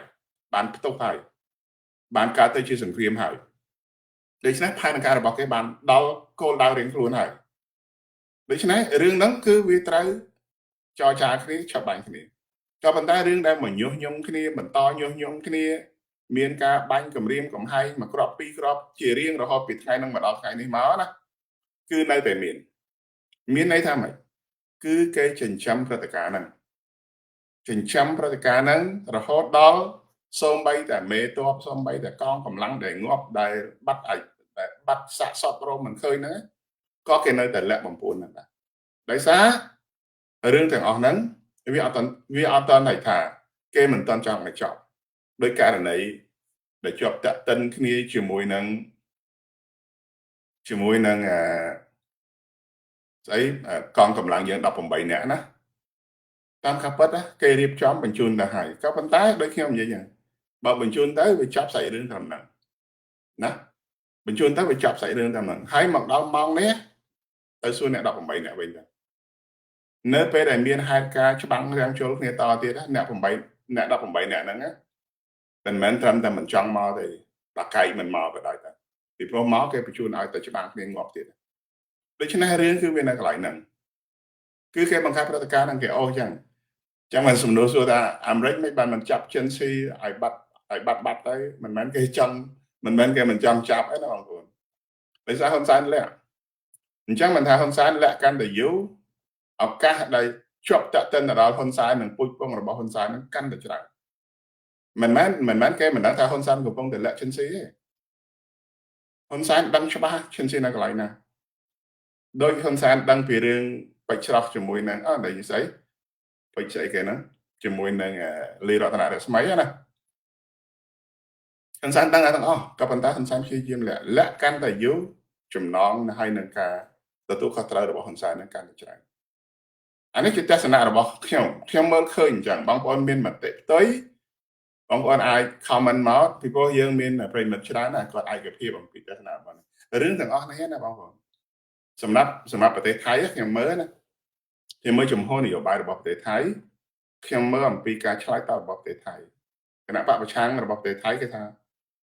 ការបង្កើតសង្គ្រាមនេះគឺគ្រាន់តែជាលបែងឆ្ពិនភ្នែកវាគ្រាន់តែជាការជួយកំដរដើម្បីដើរឲ្យស្របទៅតាមយុទ្ធសាស្ត្រដែលហ៊ុនសែនរៀបចំដើម្បីបំភាន់ប្រតិការគេមើលឃើញអញ្ចឹងហើយគេមិនចង់ឲ្យមានប្រតិការសង្គ្រាមឬក៏ការច្បាំងរាំងជលគ្នាដាច់ខាតហើយយើងក៏ដូចគ្នាដែរសម្រាប់ពួកយើងជាគណៈបកប្រឆាំងណាយើងអត់ចង់ឃើញសង្គ្រាមដាច់ខាតពីព្រោះរឿងទាំងអស់នេះវាសុទ្ធតែជារឿងដែលយើងមានលទ្ធភាពដោះស្រាយគ្នាបានក៏ប៉ុន្តែអ្វីដែលយើងថាកុំឲ្យមានសង្គ្រាមនៅពេលដែលយើងថាកុំឲ្យមានសង្គ្រាមមានពួកអ្នកកាន់ជើងគណៈបកប្រជាជនណាគេថាយើងក្បត់ជាតិដែរ យើងមិនចង់ឲ្យមានសង្គ្រាមយើងមិនចង់ឲ្យមានការបាត់បង់អាយុជីវិតរបស់កងទ័ពយើងមិនចង់ឲ្យប្រជាពលរដ្ឋយើងវេទនាណាយើងថាកុំឲ្យធ្វើសង្គ្រាមគេថាយើងមិនស្រឡាញ់ជាតិហើយបងប្អូនមើលចឹងគេថាយើងមិនស្រឡាញ់ជាតិគេថាយើងពួកប្រឆាំងដែលយើងរាំងដែលយើងរកលទ្ធភាពថាធ្វើយ៉ាងណាដើម្បីកុំឲ្យវាមានសង្គ្រាមណាគេថាពួកយើងពួកប្រឆាំងពីព្រោះគេនិយាយពីពួកគេនិយាយថាពួកគេស្រឡាញ់សន្តិភាពមិនចឹងហ៎ពេលសន្តិភាពគឺគេស្រឡាញ់ដាច់ក្បាលដាច់កតុយស្រឡាញ់សន្តិភាពដល់តែពេលសង្គ្រាមពួកគេរុញឲ្យមានសង្គ្រាមគឺគេស្រឡាញ់សន្តិភាពប៉ុន្តែរុញឲ្យមានសង្គ្រាមបងប្អូនយល់យ៉ាងម៉េចដែរកន្លែងហ្នឹងណាខ្ញុំវាអត់យល់ខ្ញុំថាលទ្ធផលលទ្ធភាពតាក់ទងជាមួយនឹងបញ្ហាព្រំដែននេះវាអត់ត្រូវកាត់សង្គ្រាមទេវាអត់ត្រូវកាត់សង្គ្រាមបើមិនជឿទេណាដកកងកម្លាំងចេញឲ្យអស់ទៅបើថៃចូលទៅដល់ភ្នំពេញម៉ោងនេះណាយកខ្ញុំទៅកាត់កក៏យកទៅវាអត់មានហេតុការណ៍ហ្នឹងថៃគេដឹងច្បាស់ណាស់ថាព្រំដែនវានៅតំណាបើគេចេតនាទៅប្លន់កម្ពុជាឬក៏ទៅគ្រប់គ្រងកម្ពុជាមែនណាគេធ្វើយូរហើយមិនមែនគេមិនមានអ្នកញៀវហើយណាពួកអតីតមេបញ្ជាការថៃពួកអ្នកជាតិនិយមជ្រុលពួកស្អីហ្នឹងណាពួកក្រុមពួកអាដែលគេហៅថាស្អីដូចពួកក្រុមលោកវីរៈក្រុមលោកស្អីហ្នឹងគឺបង្ខំឲ្យទាហានហ្នឹងវាយ24ម៉ោងយកភ្នំពេញប៉ុន្តែថៃវាធ្វើអត់កើតដោយសារវាតាក់ទងជាមួយនឹងលក្ខខណ្ឌអន្តរជាតិប៉ុន្តែអាការបង្កើតសង្គ្រាមតាមព្រំដែនគេហៅស្អីអូបន្លាយពេលវេលានេះគេអូអញ្ចឹងដើម្បីរៀបចំអព្រឹត្តិការណ៍ហ្នឹងតែប៉ុណ្្នឹងហើយតែយើងមិនយល់អំពីរឿងនេះណាថាម៉េចបាញ់នេះថ្ងៃនេះវាប្រៀបដូចជាវាងននខ្មៅដែលទាញបិទដើម្បីកុំឲ្យឃើញពួកក្រុមក្រិតជនអញ្ចឹងណាតាមពិតវាហ្នឹងហើយវាជាផ្នែកមួយបាទខ្ញុំហៅវាជាផ្នែកមួយគេយើងឃើញពួកសង្កេតការពួកសើសង្កេតណា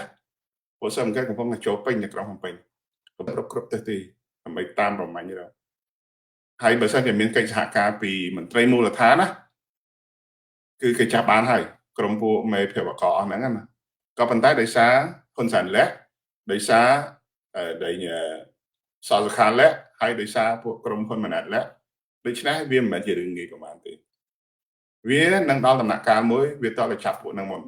ប្រហែលជាចាំបាច់ត្រូវទៅចាប់ពួកហ្នឹងមុនក្នុងករណីតទៅមុខទៀតណាខ្ញុំធ្វើការសន្និដ្ឋានណាបើសិនជាតាមចាប់ពួកខលខូចទាំងអស់ហ្នឹងណា3-4នាក់ដែលធំនៅក្នុងស្រុកខ្មែរហ្នឹងរកចាប់វាអត់បានរកចាប់វាអត់ឃើញទេប្រហែលជាគេដោយយុទ្ធសាស្ត្រអាចទៅចាប់លោកហ៊ុនសែនឬក៏ហ៊ុនម៉ាណែតឬក៏សសុខាឬក៏ទាបាញ់ឬក៏អ្នកណាក៏មិនដឹងទេមានតែចាប់ពួកហ្នឹងមុនបានចាប់ពួកអតីតបានបើថាយើងតាមចាប់អតីតអាធំមាននៅលក្ខហ្នឹងណាប្រហែលជាគេនឹងដោយយុទ្ធសាស្ត្រដូច្នេះបើសិនជាគេព្យាយាមបិទណា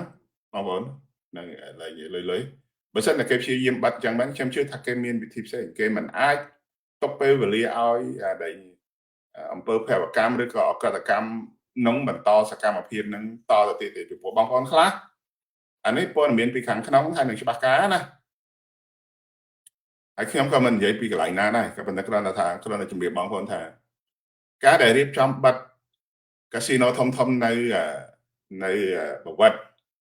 ហើយនឹងនៅកោះកុងសំទោសនៅកំពង់សោមរឿងទាំងអស់ហ្នឹងណាវាគ្រាន់តែជាល្ខោនឆ្ពិនភ្នែកទេហើយដែលបាត់ពួកក្រុមស្អីក្រុម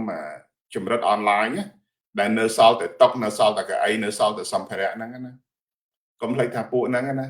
វាយកតែ flash drive ទៅដោតឲ្យវា transfer data ទៅទាំងអស់បញ្ចេញយកមកតុកនៅស្នាក់ការវាអស់ហើយ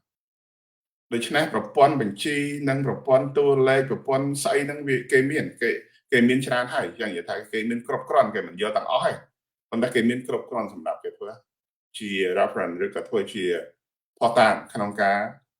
ដាក់បន្ទុកទៅលើពួកក្រុមក្រិតករទាំងអស់ហ្នឹងហើយការបិទដែលកាស៊ីណូធំហ្នឹងណាមួយចំនួនធំកំពុងតែបិទសកម្មភាពនៅកាស៊ីណូធំមែនក៏ប៉ុន្តែកម្លាំងទាំងអស់ហ្នឹងកម្លាំងពួកភេរវករហ្នឹង ដែលឃើញគេថតឲ្យឃើញថាចាប់បានម្ដង1000 2000នាក់ណាបើសិនជាប្រទេសធម្មតាណាយើងមិនអាចរកពួកធ្វើករឬក៏ពួកអក្រិតជនឬក៏ពួកដេញក្រុមដែលបម្រើសេវាកម្មរាប់ពាន់រាប់រយដោយអ្វីដែលថតបង្ហាញនឹងទេមានន័យថានៅពេលដែលគេបង្ក្រាបភ្លាមចាប់ភ្លាមគឺបង្ហាញឲ្យឃើញថាអូខេនេះគឺជាឆាកល្ខោនដែលពួកនឹងរៀបចំឯងហើយទៅតុកឯណាលេងនៅឯណាហើយក្រុមណាថតជាប់ខ្នោះដៃបដើសើចបដើអីទាំងអស់ហ្នឹងគេដឹងទាំងអស់គេមើលឃើញទាំងអស់អញ្ចឹងណាអញ្ចឹងក្រុមណាដែលធ្វើជាឆាកល្ខោនដើម្បីបំភាន់ពួកសមាជិកអន្តរជាតិក្រុមណាដែលនៅក្នុងមុខសញ្ញាដែលគេមិនទាន់រកឃើញពិតប្រាកដដោយកូរ៉េហ្នឹងដំបូងយើងថាតែ1000នាក់ប៉ុន្តែទីបំផុតឮថា3000នាក់អញ្ចឹងណាដែលទូទាំងប្រទេសណាហើយឥណ្ឌូនេស៊ីប្រមាណម៉ាឡេប្រមាណស្អីប្រមាណគឺគេមានតួលេខច្រើនដូច្នេះរឿងទាំងអស់នេះបើសិនជាយើងមើលមែនតើគេបិទអាធំមែនក៏ប៉ុន្តែពួកហ្នឹងទៅជួលផ្ទះសំណាក់ទៅជួលសន្តាគារដែលមានຂະຫນາດត្រឹម100ឬក៏50បន្ទប់អីហ្នឹងអាមួយជាន់2ជាន់3ជាន់ហ្នឹងណាទៅជួលនៅតាមឃុំតូចៗវិញ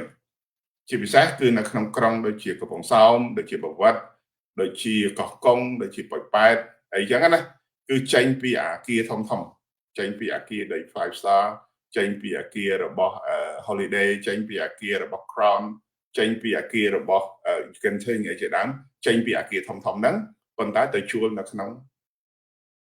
ផ្ទះសំណាក់តូចៗត្រឹមអូតែលត្រឹម4 10ត្រឹម100 200បន្ទប់ឬក៏មួយជាន់ពីរជាន់អញ្ចឹងណាគេទៅធ្វើសកម្មភាពនៅក្រៅហ្នឹងវិញនេះគឺជាអ្វីដែលព័ត៌មានបច្ចុប្បន្នភាពតាក់ទងជាមួយនឹងបនលបាយហ្នឹងដូច្នេះរឿងឲ្យគេឈប់មកវិលវល់ជាមួយនឹងព្រឹត្តិការណ៍សង្គ្រាមព្រំដែនហ្នឹងគេអត់មកវែងជាមួយយើងទេអញ្ចឹងបានខ្ញុំព្រួយបារម្ភមួយទៀតណាខ្ញុំព្រួយបារម្ភខ្លាចតែអ្នកនយោបាយយើងឯងអ្នកតស៊ូយើងឯងដែលតែខ្វល់ខ្វាយពីរឿងថាថៃឆ្លៀនពៀនថៃបាញ់ជនស៊ីវិល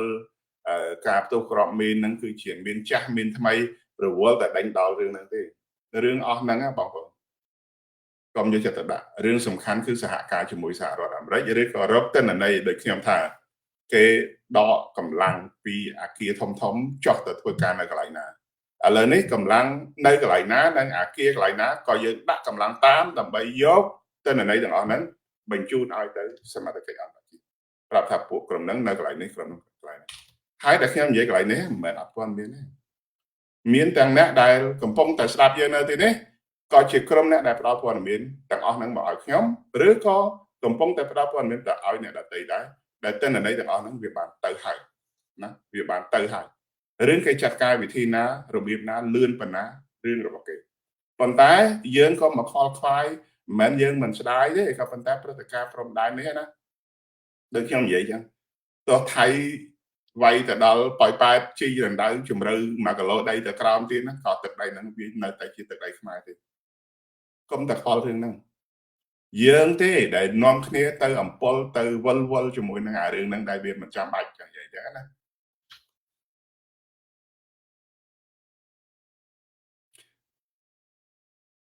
ត្រូវហើយបងអញ្ចឹងរឿងហ្នឹងហើយរឿងទាំងអស់ដែលខ្ញុំនិយាយថាអ្នកនយោបាយនៅខាងក្រៅប្រទេសនេះណាយើងកុំតែវល់ជាមួយរឿងហ្នឹងរឿងថាតើយើងយកប្រភពព័ត៌មានមកពីណាមានទិន្នន័យណាខ្លះរុញទៅឲ្យFBI ក៏ដោយរុញទៅឲ្យ Interpol ក៏ដោយរុញទៅឲ្យសហរដ្ឋអាមេរិករុញទៅឲ្យស្ថាប័នណាដែលពាក់ព័ន្ធជាមួយនឹងការបង្ក្រាបដូចជាបច្ចុប្បន្ននេះយើងឃើញមានអង្គការឬក៏ស្ថាប័នសំខាន់ដូចជា United Nations ដូចជា Amnesty International ដូចជាស្អីផ្សេងអញ្ចឹងទៅយើងរុញឲ្យដល់ធ្វើរបាយការណ៍ហ្នឹងឲ្យមានផុសតាងគ្រប់គ្រាន់មកយកទាំងរូបថតយកទាំងទីតាំងឈ្មោះទីតាំងបើអាចបានទិន្នន័យចំនួនរបស់អ្នកប្រើប្រាស់ឬក៏អ្នកដែលកំពុងតែប្រតិបត្តិការនៅក្នុងសន្តាគារណាផ្ទះសំណាក់ណាឲ្យច្បាស់មករុញមកចាំមើលគេធ្វើការដូច្នេះយើងរកលទ្ធភាពផ្ដួលរំលំរបបមួយនេះហើយថៃក៏គេរៀបចំគ្រប់យ៉ាងនេះណាទាំងសម្អាតផ្ទៃក្នុងរបស់ប្រទេសថៃដែលពួកក្រុម Mafia ពួកក្រុម Cyber Scam ពួកក្រុមcall center របស់គេហ្នឹងណាគេក៏កំពុងតែរកការងារគេកំពុងតែរកលទ្ធភាពហ្នឹង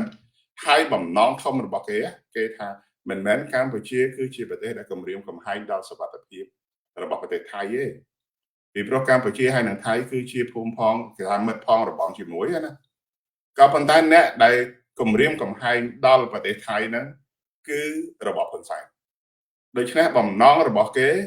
គឺធ្វើគ្រប់លទ្ធភាពទោះបីជាទំនាស់ឬក៏បញ្ហាទាំងឡាយដែលវាកើតឡើងនេះជាលេស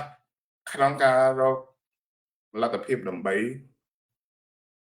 ផ្ដួលរំលំរបបហ៊ុនសែនក៏អាចជាហេតុផលមួយដែរអញ្ចឹងណាសរុបសេចក្តីមកថៃមិនទៅរបបហ៊ុនសែននៅក្នុងផ្នែកទៀតទេមិនមែនមានន័យថាគេកំទេចកម្ពុជាទេក៏ប៉ុន្តែគេផ្ដួលរំលំរបបម៉ាហ្វៀមួយនេះពីព្រោះរបបមួយនេះគម្រាមកំហែងដល់ទាំងសវត្ថិភាពទឹកដីរបស់គេទាំងសវត្ថិភាពសេដ្ឋកិច្ចហើយនិងនយោបាយដែលយើងដឹងហើយថាហ៊ុនសែនចង្អុលចង់គ្រប់ក្បាលអ្នកនយោបាយនៅក្នុងប្រទេសថៃដោយសារមន្ត្រីនៅក្នុងប្រទេសថៃហ្នឹងទទួលផលប្រយោជន៍និងជាគូកនបពួករបស់ហ៊ុនសែនដែលបានទទួលផលប្រយោជន៍ពីលោកហ៊ុនសែនតាមរយៈ Cyber Scam ហ្នឹងឯងអញ្ចឹងបានថារឿងទាំងអស់នេះយើងត្រូវសហការនៅក្នុងរូបភាពមួយណាដើម្បីផ្ដួលរំលំរបបហ៊ុនសែនផ្ដួលរំលំរបបហ៊ុនសែនបើអ្នកណាថាផ្ដួលរំលំខុសច្បាប់យើងកំពុងតែប្រឆាំងជាមួយពួករបបខុសច្បាប់ដូច្នេះពួកយើងដែលជាអ្នកការពារច្បាប់ហ្នឹងនិយាយចឹងណាបើសិនជាខុសច្បាប់អញ្ចឹងអាមេរិកកាំងរកវិធីគ្រប់យ៉ាងដើម្បីផ្ដួលរំលំរបបហ៊ុនសែននេះអាមេរិកខាងខុសច្បាប់ដូច្នេះអត់មានរឿងកន្លែងហ្នឹងមកនិយាយទេគឺផ្ដួលរំលំរបបផ្ដាច់ការនេះគឺជាអ្វីដែលយើងត្រូវធ្វើអ្វីដែលយើងត្រូវធ្វើសម្រាប់ទៅផ្ដួលរំលំរបបផ្ដាច់ការហ្នឹងចោះកិច្ចព្រមព្រៀងពីរដងឃើញនាយករដ្ឋមន្ត្រីថៃថាដាក់ទុកថានាយករដ្ឋមន្ត្រីខ្មែរគឺជាដូចជាសេះណាបានតាខ្ញុំតបផ្អៀងមើលយ៉ាងដូចជាកូនក្មេងនិយាយទៅត្រូវហើយណាវាអញ្ចឹងមែនពីព្រោះតាមពិតកិច្ចព្រមព្រៀងនេះបើសិនតែខ្ញុំនិយាយអំពីស្មារតីកិច្ចព្រមព្រៀងវាគ្រប់គ្រាន់ហើយក្នុងការបញ្ចប់បញ្ហាក៏ប៉ុន្តែរឿងដូចខ្ញុំជម្រាបចឹងរឿងកិច្ចព្រមព្រៀងក៏ជាលេសរឿងរំលាយចោលក៏ជាលេសរឿងអនុវត្តក៏ជាលេសរឿងទាំងអស់នេះគឺរឿងបច្ចេកទេសនយោបាយសិក្សាអ្នកណាពេជ្រកំជ្រិនពេជ្រកំជ្រិនណាពេជ្រកំជ្រិនពេជ្រកំស្រិនបាទពេជ្រកំជ្រិនហើយចឹងមិនអីទេមិនសំខាន់ទេអរគុណបងអរគុណទេហើយហ្នឹងហើយសំខាន់រឿងគឺមិនមែនរឿងកិច្ចព្រមព្រៀងរឿងដូចខ្ញុំនិយាយចឹងរឿងវាមិនមែនតំណោះព្រំដែនរឿងវាមិនមែនអំពើឈ្លានពានរឿងវាមិនមែនរវាងខ្មែរនិងថៃក៏ប៉ុន្តែវាគឺជាព្រឹត្តិការណ៍ដែលហ៊ុនសែនជាមួយនឹងមន្ត្រីថៃដូចខ្ញុំនិយាយហើយបងប្អូនស្ដាប់បានឬក៏បងប្អូនស្ដាប់មិនទាន់ដែលរាល់ថ្ងៃនេះប្រទេសថៃនឹងកំពុងតែមានប្រធានបទមួយក្តៅតាក់ទងជាមួយនឹងបទសម្ភាសន៍មួយឬសម្ដីមួយម៉ាត់របស់លោកប៊ុនស៊ិនផាក់ខ្លាដែលគាត់និយាយថានៅថ្ងៃដែលប្រយុទ្ធគ្នាជាមួយកម្ពុជា6ម៉ោងក្រោយមកមានមន្ត្រីជាន់ខ្ពស់ម្នាក់ដែលសុំមិនបញ្ចេញឈ្មោះណាថាបានសុំឲ្យគាត់នឹងផ្អាកការបាញ់តបតជាមួយនឹងទាហានខ្មែរដែលគាត់បានបដិសេធថាគាត់មិនព្រមឈប់ទេដើម្បីការពារទឹកដីនិងដណ្ដើមយកដែនដីរបស់គាត់មកវិញហ្នឹងគាត់និយាយអញ្ចឹងណាដូច្នេះសំណួរសួរថាតើមន្ត្រីជាន់ខ្ពស់រូបណាដែលហ៊ានទៅបញ្ជាឬក៏មានសមត្ថកិច្ចទៅបញ្ជាមេបញ្ជាការភូមិភាគអញ្ចឹងគេដាក់ជាសំណួរមួយឥឡូវមានអ្នកឆ្លើយឬក៏អ្នកដែលមកបកស្រាយថាគាត់មិនបានបញ្ជាទេគ្រាន់តែថាធ្វើយ៉ាងណាឲ្យដកខ្លួនដើម្បីកុំឲ្យវាមានចំនួនឬក៏ការបន្តច្បាំងគ្នាតទៅទៀតក្នុងន័យហ្នឹងណាប៉ុន្តែទោះនៅក្នុងការបកស្រាយរបៀបណាក៏ដោយវាអាចជាប់នៅក្នុងបទចោទតាក់ទងជាមួយនឹងគេហៅស្អីសាយសឹកហ្នឹងភាសាថៃគេហៅថាខ្មែរយើងហៅថាស្អីសាយសឹកហ្នឹងថាជនបង្កប់ឬក៏ពួកគេហៅស្អីខ្មែរគេហៅចារកម្មឬក៏ពួកអីចឹងណាពួកអ្នកដែលខ្សែគេហៅស្អីទៅអាហ្នឹងខ្មែរយើងនឹងហៅអីទៅណាជនបង្កប់ហ្នឹងហើយជនបង្កប់ហ្នឹងឲ្យមើលទៅណាដែលធ្វើការឲ្យគូបដិបកអញ្ចឹងណាហ្នឹងហើយប៉ុន្តែដល់ពេលយើងតាមស្ដាប់ត្រួសយើងប្រហែលជាលោកហ្នឹងឬក៏អាចមិនមែនលោកហ្នឹងទេបើខ្ញុំនិយាយពីលោកហ្នឹង គឺលោកដែលជានាយករដ្ឋមន្ត្រីស្ដីទីណាកាលនោះណាលោកនាយករដ្ឋមន្ត្រីស្ដីទីហ្នឹងដែលគាត់ចេញមកបកស្រាយកន្លែងហ្នឹងក៏ប៉ុន្តែតាមសម្ដីរបស់លោកហ៊ុនស៊ិនអាចមិនមែនភាសារបស់លោកនឹងទៀតអាចមានបុគ្គលម្នាក់ទៀតសរុបសេចក្តីមករឿងទាំងអស់ហ្នឹងគឺសុទ្ធតែពួកក្រុមហើយយើងដឹងហើយថាក្រុមនាយករដ្ឋមន្ត្រីស្ដីទីក្រុមរបស់អ្នកណាមិនអញ្ចឹងណានាយករដ្ឋមន្ត្រីស្ដីទីរបស់ប្រទេសថៃកាលពីថ្ងៃដែលផ្ទុះអាវុធហ្នឹងណាគឺជាកូនចៅឬក៏មនុស្សនៅក្នុងបកភឿថៃហ្នឹងជារបស់ថាក់សិនដូច្នេះរឿងទាំងអស់នេះវាជាប់តាក់ទិនគ្នាជាមួយនឹងអ្នកនយោបាយប្រទេសថៃដូច្នេះហើយបានជាសង្គ្រាមរវាងកម្ពុជានិងថៃនេះណាមិនមែនជាសង្គ្រាមពូជសាសន៍មិនមែនជាសង្គ្រាមរវាងប្រទេសនិងប្រទេសទេក៏ប៉ុន្តែវាគឺជាសង្គ្រាមដែលពួកមានអំណាចទាំងពីរនេះកំពុងតែបង្កើតព្រឹត្តិការណ៍បង្រៀនដើម្បីកុំឲ្យអន្តរជាតិឬក៏ដែល FBI ហ្នឹងណាស៊ើបអង្កេតនឹងចាប់ក៏ប៉ុន្តែរដ្ឋអត់ផុតទេដល់ដំណាក់កាលនេះរដ្ឋអត់ផុតទេ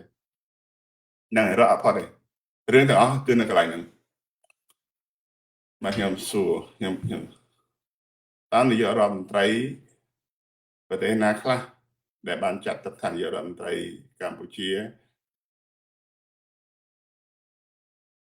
ដោយប្រទេសថៃចឹងនិយាយថាម៉េចចឹងនិយាយថាមានប្រទេសណាខ្លះដែលគេមើលងាយខ្មែរថាវានិយាយដោយកូនក្មេងអីចឹងថៃគេថារដ្ឋនាយករដ្ឋមន្ត្រីខ្មែរហ្នឹងដោយកូនក្មេងអីចឹងណាចង់និយាយថាអញ្ចឹងមែនទេយ៉ាងគោប្រហែលជាគ្រប់ប្រទេសហ្នឹងឯងខ្ញុំគិតណាគ្មានអ្នកណាគេឲ្យតម្លៃភាសាណាគ្មានអ្នកណាគេឲ្យតម្លៃនយោបាយរបស់ហ៊ុនម៉ាណែតទេទាំងសមត្ថភាពទាំងបច្ចេកទេសទាំងនយោបាយទាំងគ្រប់យ៉ាងគ្មានអ្នកណាគេឲ្យតម្លៃទេហ៊ុនម៉ាណែតបើនិយាយមែនទែនទៅណានៅក្នុងខ្សែភ្នែកអ្នកនយោបាយឥឡូវបងប្អូនស្ដាប់ហើយពិចារណាគ្រប់សេចក្តីឬក៏គ្រប់ការធ្វើអត្ថាធិប្បាយខ្ញុំមិនមែនទៅសំទោសខ្ញុំមិនមែនមើលងាយឬក៏មើលស្រាលគេទេណាខ្ញុំគាត់តែនិយាយថាភាសារបស់ហ៊ុនម៉ាណែតគ្មានទម្ងន់នយោបាយបើក្នុងទស្សនៈនយោបាយគឺមិនមែនជាអ្នកនយោបាយទេបើក្នុងទស្សនៈអ្នកសេដ្ឋកិច្ចក៏មិនមែនអ្នកសេដ្ឋកិច្ចដែរបើយុទ្ធសាស្ត្រតាក់ទងជាមួយនឹងយោធាក៏មិនមែនយោធាដែរហ៊ុនម៉ាណែតគឺគ្មានស្អីទេហ៊ុនម៉ាណែតបើយើងប្រៀបធៀបសមត្ថភាពហើយនឹងចំណេះដឹងតាក់ទងជាមួយនឹងសង្គមណាហ៊ុនម៉ាណែតទៀបបើនិយាយទៅមែនទែនទៅសម្រាប់យើងមើលខ្ញុំមិនមែនតែសន្និដ្ឋានឬក៏វាយតម្លៃគេទេក៏ប៉ុន្តែអត់មានអីទេអញ្ចឹងបានអ្វីដែលហ៊ុនសែនខ្វល់ខ្វាយខ្លាំងជាងអាដែងអំណាចដែលគាត់មាននៅក្នុងដៃណាខ្វល់ខ្វាយទាំងថានៅពេលដែលអត់ពីគាត់ទៅតើវាសនារបស់ពូជពងគាត់នឹងទៅជាយ៉ាងណាដែលគាត់ខំផ្ញើសេចក្តីសង្ឃឹមមកលើហ៊ុនម៉ាណែតណានិយាយមែនតើបើប្រៀបធៀបហ៊ុនម៉ាណែតអន់ជាងហ៊ុនអីមួយទៀតហ៊ុនដែលកាន់ទូរទស្សន៍ហ្នឹងណាហ៊ុនម៉ាណាអន់ជាងម្នាក់ស្រីហ្នឹងទៀតគំនិតណា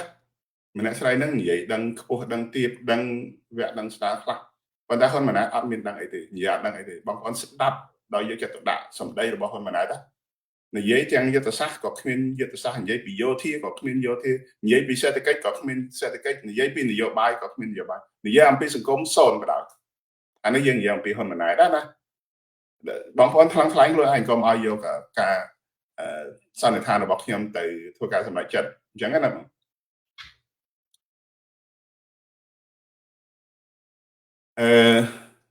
តាមការពិតបងសាយមិនតាក់ទងជាមួយនឹងទាហាន18នាក់ដែលបានផ្ដល់ព័ត៌មានឬក៏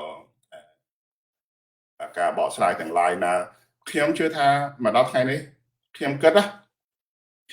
18នាក់នឹងប្រហែលជាមិនទៅស្រុកខ្មែរវិញទេតាមពិតគេឲ្យទៅមុនហ្នឹងបើតាមខ្ញុំគិតគេឲ្យទៅមុនហ្នឹងគេក្រុងទៅមុនហ្នឹងប៉ុន្តែដឹងពួកគាត់ដោះសារមិនទេថាពួកគាត់នៅឈឺថ្មីណាគាត់ត្រូវការប៉ះថ្មីគាត់ត្រូវការធ្វើថ្មីគាត់ត្រូវការឲ្យគេព្យាបាលថ្មីដូច្នេះសូមឲ្យរដ្ឋាភិបាលថៃពន្យាពេលបន្តិចសិនទៅគាត់អត់ចង់មកវិញទេគាត់ព្រួយបារម្ភអំពីសុខភាពរបស់គាត់ផងតាក់ទងជាមួយនឹងអ្វីដែលគាត់បានផ្ដល់ព័ត៌មានទៅឲ្យខាងអាជ្ញាធររបស់ប្រទេសថៃហើយនឹងអង្គការអន្តរជាតិជាពិសេស ICRC ហើយនឹង UN រឿងទាំងអស់ហ្នឹងណាពួកគាត់ហ្នឹងចង់កិច្ចខ្លួនហើយគាត់អត់ចង់ទៅស្រុកខ្មែរវិញទេបើតាមខ្ញុំដឹងណាគាត់អត់ចង់ទៅវិញទេហើយខ្ញុំមានតែលើកទឹកចិត្តទៀតថាបើយើងទៅវិញណាវាដូចជាយើងយកជីវិតរបស់យើងទៅដាក់ផុកជាមួយហ៊ុនសែនទី1ហ៊ុនសែនលែងទុកចិត្តយើងហើយពីព្រោះយើងបានផ្ដល់ព័ត៌មានច្រើនណាស់ទៅឲ្យអន្តរជាតិ ហើយព័ត៌មានទាំងអស់ហ្នឹងបងប្អូនទាំងអស់គ្នាមិនមែនឆ្លើយដូចគ្នាទេបងប្អូនអត់ឆ្លើយដូចគ្នាទេពីព្រោះការសួរចម្លើយរបស់បរទេសគេមិនមែនសួរក្នុងវងដើម្បីឲ្យយើងឯកភាពគ្នាឆ្លើយទេគេមានវិធីសួររបស់គេដើម្បីយកការពិតអ្នកណាមានការព្រួយបារម្ភរបៀបណាអ្នកណាខ្វល់ខ្វាយរឿងសុវត្ថិភាពរបៀបណាអ្នកណាមានទស្សនៈរបៀបណាគេសួររៀងៗខ្លួនហើយនឹងអាចស្រួលអាចឆ្លោះបញ្ចាំងអំពីរបបនយោបាយនិងការដឹកនាំរបស់កងកម្លាំងគេសួរខ្ទេចទីអស់ដូច្នេះអ្វីដែលការឆ្លើយបំភ្លឺរបស់កងទ័ពយើងដែលគេចាប់ខ្លួនទៅហ្នឹងណាអាចជាព័ត៌មានល្អិតល្អន់ដែលគេដឹងច្បាស់អំពីផ្ទៃក្នុងរបស់កម្ពុជាពីកងកម្លាំងរបស់យើងដែលនៅឈរជើងហើយនឹងពីយុទ្ធសាស្ត្រទ័ពអីជាដើមឡើងហ្នឹងប៉ុន្តែបើតាក់ទងជាមួយនឹងមនុស្សធម៌តាក់ទងជាមួយនឹងអ្វីដែលជាការការពារនៅសិទ្ធិរបស់ពួកគាត់បើជាខាង UN ហើយនឹងខាងកាកបាទក្រហមនឹងគឺសួរនាំច្រើនជាងអញ្ចឹងបានខ្ញុំមានការព្រួយបារម្ភមួយហើយខ្ញុំចេះតែតាក់ទងទៅជាមួយនឹងបណ្ដាញរបស់យើងថាសូមឲ្យគាត់គិតពីរឿងនេះសូមឲ្យគាត់គិតពីរឿងនេះតាក់ទងជាមួយនឹងថាការវិលត្រឡប់ទៅវិញពន្យាពេលឬក៏សុំសិទ្ធិគេជ្រកកោនទៅសុំសិទ្ធិគេជ្រកកោនដើម្បីឲ្យអង្គការសហប្រជាជាតិនឹងយកគាត់ទៅប្រទេសទី3ទី4អីណាសិនទៅកុំឲ្យទៅចូលរួមជីវភាពយោធាជាមួយនឹងរបបហ៊ុនសែនពីព្រោះទី1យើងទៅច្បាំងគ្នាដោយរាល់ថ្ងៃនេះយើងទៅច្បាំងគ្នាងាប់អត់ប្រយោជន៍តែរឿងទឹកដីរឿងព្រំដែនរឿងអីទាំងអស់ហ្នឹងណាមិនមែនការពារបានដោយអំណាចយោធាប្រមាណអ្នកហើយនឹងក្របកភ្លើងប្រមាណក្របហ្នឹងទេទឹកដីនេះការពារបានដោយអំណាចច្បាប់សុទ្ធសាធអំណាចច្បាប់អំណាចរបស់សន្ធិសញ្ញាអំណាចរបស់កតិកាសញ្ញាអន្តរជាតិហ្នឹងមិនមែនរឿងព្រំដែននេះការពារបានដោយទាហានយើងប្រមាណក្របហ្នឹងទេហើយថៃបើទោះជាមានមិច F16 8គ្រឿងឥឡូវនេះឬក៏មានស្អីមួយទៀតណាផ្លេចឈ្មោះវាបាត់ហើយមានប្រមាណគ្រឿងក៏ដោយក៏មិនអាចហោះល្ងិតមេឃយកទៅទម្លាក់នៅក្នុងស្រុកខ្មែរបានដែរពីព្រោះវាតាក់ទងនឹងផ្លូវច្បាប់អញ្ចឹងបានខ្ញុំនិយាយថារឿងទាំងអស់នេះបើគេមិនចង់ឲ្យមានធ្វើសង្គ្រាមរ៉ាំរ៉ៃផ្ទុះមានម្ដងជា2ដងហ្នឹងទេណាវាចប់ហើយក៏ប៉ុន្តែគេមិនបញ្ចប់គេទុកឲ្យវានៅរ៉ាំរ៉ៃអញ្ចឹងហ្នឹង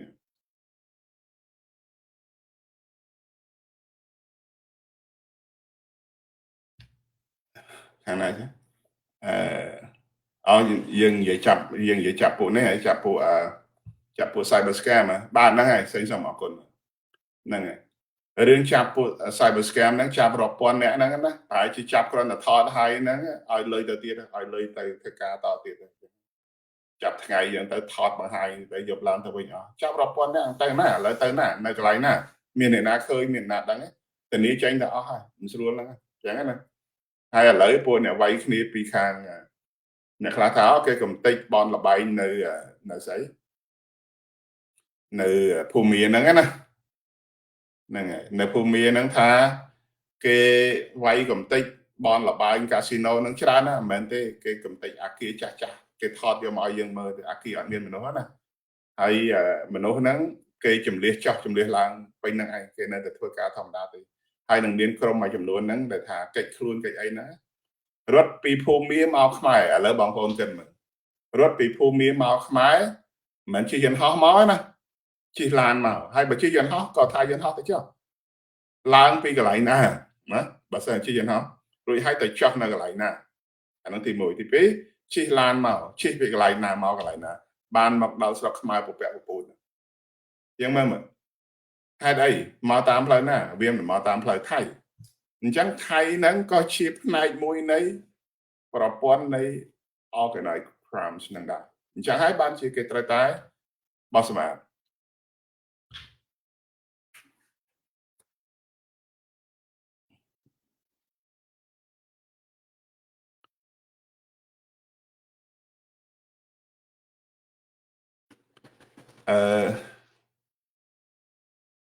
ตรงนั้นผมยังไม่ได้เข้าครับยังไม่ได้เข้ามาเลยว่ามันเป็นปัญหายังไง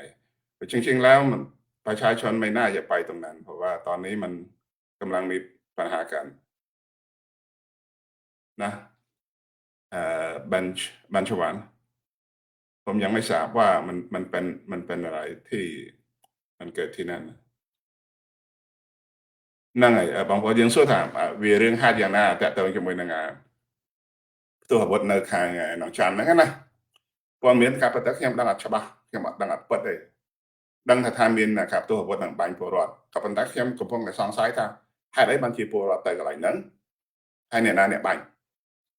ណាអ្នកណាអ្នកបាញ់ដូច្នេះកន្លែងហ្នឹងខ្ញុំមិនដឹងថាហេតុអីបានជាយកពលរដ្ឋទៅបើដឹងយើងដឹងថានងចាន់ហ្នឹងគឺជាភូមិសាស្ត្រចំនួនមិនចឹងហ៎ហេតុអីបានជាអនុញ្ញាតឬក៏អ្នកណាដែលឲ្យពលរដ្ឋទៅកន្លែងហ្នឹងបាទហ្នឹងហើយបងប្អូនតាមចូលមើលឥឡូវវាជិតដល់ម៉ោងចប់ហើយប៉ុន្តែមាន comment អីមានមតិយោបល់អីចូលជួយ comment មកបាទអរគុណចូលចិត្តស្ដាប់ខ្ញុំអរគុណបាទឥឡូវហ្នឹងហើយបងប្អូនមានមតិយោបល់អីCrippen ហ្នឹងហើយគេមាន F16 ប្រមាណក៏ដោយ F22 ក៏ដោយមាន Crippen ក៏ដោយមានប្រមាណក៏ដោយគេមិនអាចមិនមែនគេមិនអាចទេដល់ក្នុងដំណាក់កាលនេះណាក្នុងដំណាក់កាលនេះវាអញ្ចឹងវាមិនអាចដោយសារវាមានលក្ខខណ្ឌហ្នឹងក៏ប៉ុន្តែបើសិនជាខ្មែរខាងខ្មែរហ្នឹងណាធ្វើអីដែលហួសពីក្របខ័ណ្ឌដែលគេអាចការពារឬក៏គេអាចតបបានណាឧទាហរណ៍ថាមានប្រហែលថ្ងៃមុនណាឃើញស្អីឃើញបង្អួតមីស៊ីលថាអាចបាញ់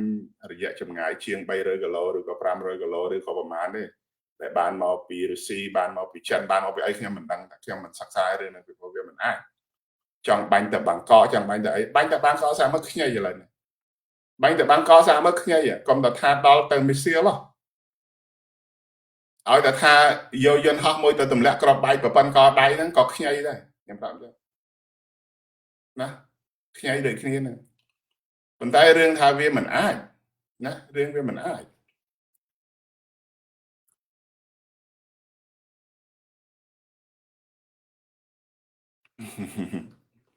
ขอบคุณครับมันแล้วแต่ถ้าผมมี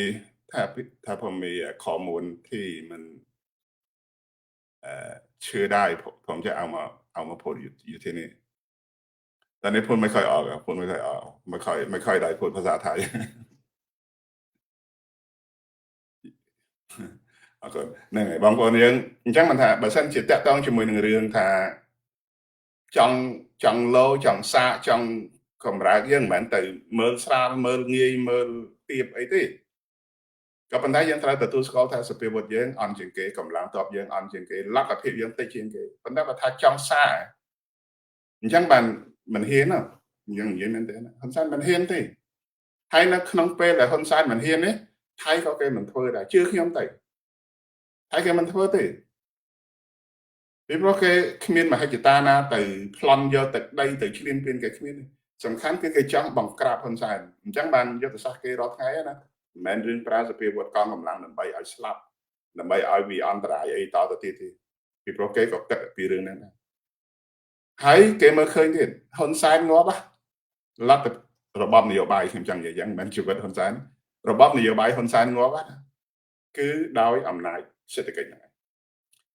សម្ងួតចរន្តឬក៏លំហូរសាច់ប្រាក់យ៉ាងណាដើម្បីកុំឲ្យវាហូរចូលទៅក្នុងស្រុកខ្មែរបានតទៅទៀតហ៊ុនសែនងាប់ហើយហ៊ុនសែនពឹងផ្អែកខ្លាំងគឺអា cyber ហ្នឹងគឺលុយចម្រិតអនឡាញរាល់ថ្ងៃណាប៉ុន្តែបើអនឡាញក្តៅប៉ុណ្ណេះហើយណាវាមិនមែនងាប់ដាច់ខ្យល់ស្អែកហ្នឹងទេក៏ប៉ុន្តែប្រព័ន្ធនៃការសម្ងួតនេះណាវានឹងទៅសន្សំហើយមិនដឹងជារស់បានប្រហែលខែទេនៅក្នុងលក្ខខណ្ឌរបៀបណាដូច្នេះហើយបានជាហ៊ុនសែនព្យាយាមបង្វែរព្រឹត្តិការណ៍ហ្នឹងដើម្បីឲ្យคล้ายទៅជាចំណាប់អារម្មណ៍របស់អន្តរជាតិមករវល់តែដោះស្រាយគ្នាទៅរឿងស្អីរឿងចំនួនព្រំដែនរឿងយោធារឿងក្របមៀនរឿងអ្នកណាងាប់អ្នកណារបួសប៉ុន្តែត្រូវស្ដាប់អញ្ចឹងវិញនៅអានេះបងប្អូនយើងត្រូវដឹងណាអន្តរជាតិ